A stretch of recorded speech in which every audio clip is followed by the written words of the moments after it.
BJP সংকল্পপত্রে আগেই প্রতিশ্রুতি দেওয়া হয়েছিল চাকরির ক্ষেত্রে বয়সের ঊর্ধ্বসীমা 5 বছর বাড়ানো হবে সেই সমস্ত শিক্ষিত যুবক যুবতীদের জন্য যারা বঞ্চিত হয়েছেন দীর্ঘদিন। 5 বছরের বয়সের ঊর্ধ্বসীমায় ছাড় পাবেন তারা। আজ সেই সিদ্ধান্তে প্রথম মন্ত্রিসভার বৈঠকে ছাড়পত্র দিলেন শুভেন্দু অধিকারী।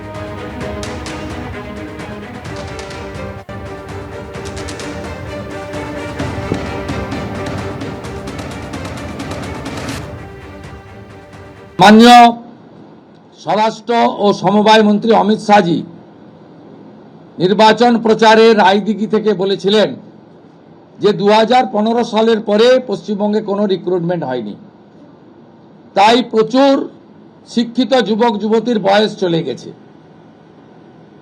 5 বছর এক্সটেনশন মানে আবেদনের বয়সের ঊর্ধ্বসীমা ক্যাবিনেট মঞ্জুর করলো, এটাও আজকে আমরা করলাম। আজকে এই ক্যাবিনেট সিদ্ধান্তগুলো আমরা নিয়েছি। আমাদের আরও বেশ কিছু কমিটমেন্ট রয়েছে যেগুলো ইতিমধ্যে আপনারা জানেন। আমরা পরবর্তী সোমবার আবার একটি ক্যাবিনেট মিটিং করব। প্রচারে এসে কিন্তু আগেই একেবারে বিজেপি শীর্ষ নেতৃত্ব তারা ভরসা দিয়েছিলেন যে কোনো চালু সামাজিক প্রকল্প বিজেপি এ রাজ্যে ক্ষমতায় এলে বন্ধ হবে না। আজ প্রথম ক্যাবিনেট বৈঠকে সেই একই আশ্বাস দিয়েছেন মুখ্যমন্ত্রী শুভেন্দু অধিকারী।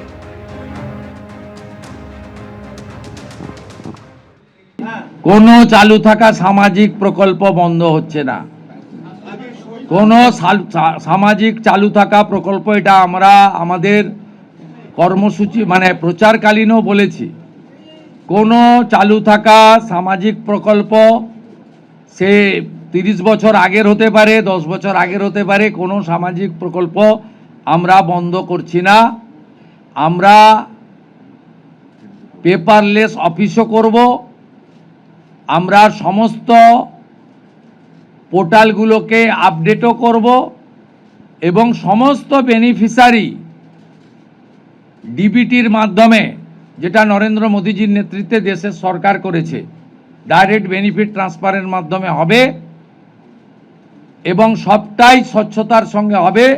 আপনার প্রশ্নের উত্তরে আমি পরিষ্কার বলে দিই, যে স্কিমটার কথা আপনি বলেছেন, আমি শুধু ওই স্কিমটা নয়, চালু থাকা কোনো সামাজিক কল্যাণকর কর্মসূচি বন্ধ এই সরকার করছে না, কিন্তু ট্রান্সপারেন্ট স্বচ্ছতার সঙ্গে সেগুলো হবে। কোনো মৃত ব্যক্তি তিনি কোনো সামাজিক প্রকল্পের সুযোগ পেতে পারেন না, আপনিও বলবেন না পাওয়া উচিত নয়। কোনো অভারতীয় তিনি ভারতের কোনো প্রদেশ বা জাতীয় সরকারের কোনো বেনিফিট তার পাওয়া উচিত নয়। এবিপি আনন্দ, এগিয়ে থাকে, এগিয়ে রাখে।